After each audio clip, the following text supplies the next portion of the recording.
Hello, fellow peasants. Today I'll be reviewing 1979's When a Stranger Calls.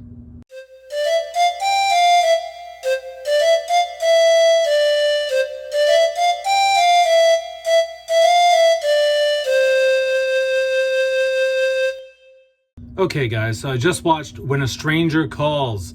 It's come out in 1979. What's it about? Well, the movie starts out with this young girl coming over to babysit for this affluent doctor and his wife. They're going to go out to dinner. So she is like studying. She brings her homework over or whatever, and she's watching the two kids. And she keeps getting this phone call, and this guy keeps going, "Have you checked the children? Have you checked the children?" And she's like, "Quit calling, leave me alone." And she calls the police after a while, and they're like, "Look, there's nothing we can really do. He's not threatening you." She's like, "Can you please just stop by?" They're like, "No, like, look, if he threatens you or you see him or whatever, like, you're safe inside the house. He's not going to get you." And then eventually they trace the call for her, and they call her back, the cops do, and they're like, "Look, the call is coming from inside the house.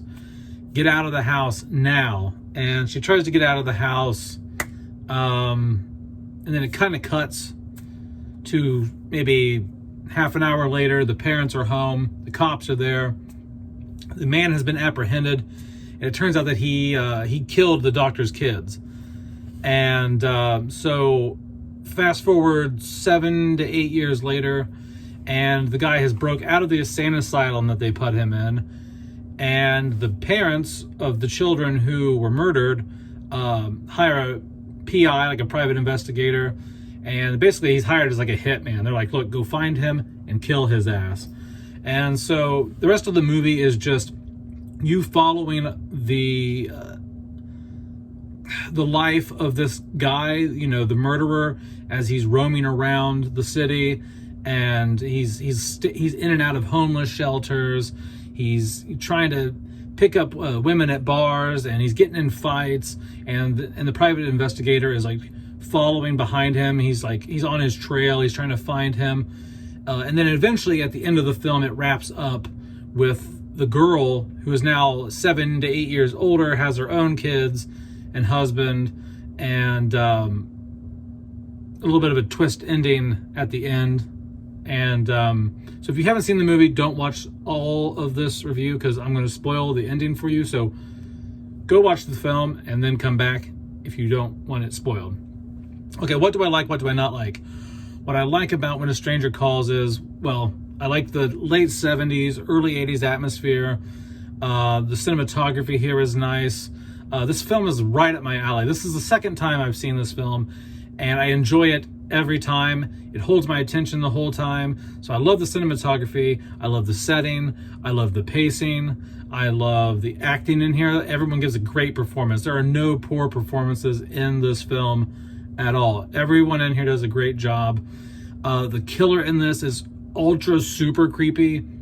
It's one thing to kill adults, but it's another when the movie starts off with like he's killed 2 kids. It's like, holy shit. Like, you know, and the tension in here, the tension and the suspense, because before you even know that he's killed the kids, like the tension with her being in the house by herself, the phone ringing, her getting the sense that he's somewhere around the house, maybe looking through the windows. That is, I mean, like, this is the second time I've seen the film, and I was sitting like this, like watching the movie, like, you know, just on like the edge of my seat, just like my nerves just going haywire, because they do such a good job in the first 15-20 minutes, the opening scene of this film, just putting you in that situation where you're just like, is someone in the house? Are they watching me through the windows? What's going on? Is this guy trying to kill me? Yeah, so but yeah, if I had any negatives about the film,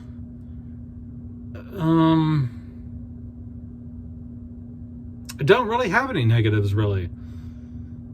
Like,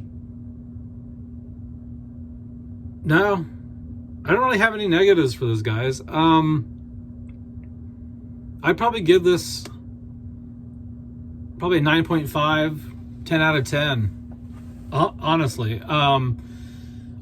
I like it better now than I did the first time I watched it. The first time I thought it slogged a bit in the middle, but this time I was like, okay, I could appreciate what was happening more. I was like, okay, well, we kind of need this. We need this, you know.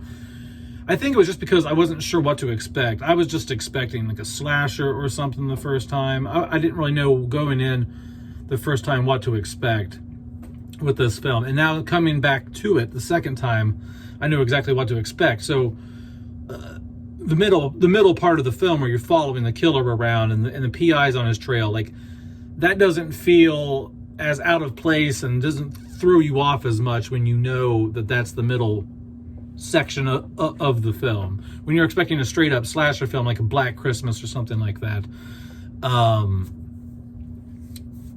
you know, it can throw you off that you're like, okay, we're spending 45, 50 minutes with this private investigator and this guy through the city, you know, but second time around, I knew what I was getting into and I liked it even more. By the way, this is not the first film to do the calls coming from the house. Black Christmas in 1974 was. So this was a kind of a bit of a, I don't want to say a rip-off, but they just kind of, this film is way more well-known than 1974's Black Christmas. So I think they maybe took advantage of Black Christmas's underground cult level popularity, and they're like, well, no one saw that fucking movie, so we'll just use the calls coming from the house in this one. So, but anyway, guys, I really enjoyed it. I can't think of a negative right now, honestly. Like the acting, the pacing, the cinematography, the setting, the killer's super creepy.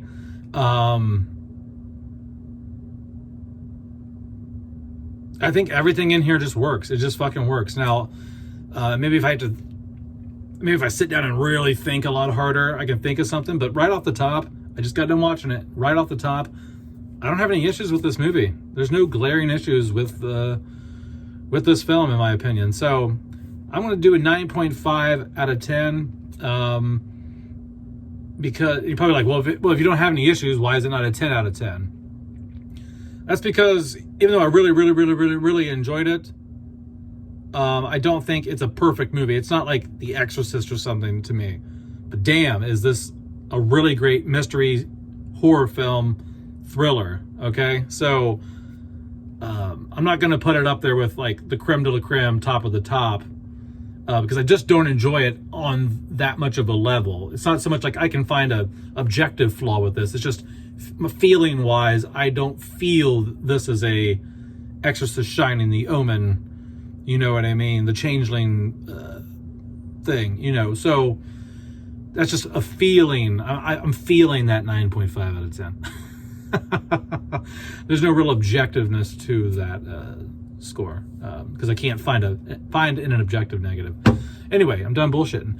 Let me know down in the comments below what you think about 1979's When a Stranger Calls. Have a good one, peasants. Peace out. Bye-bye.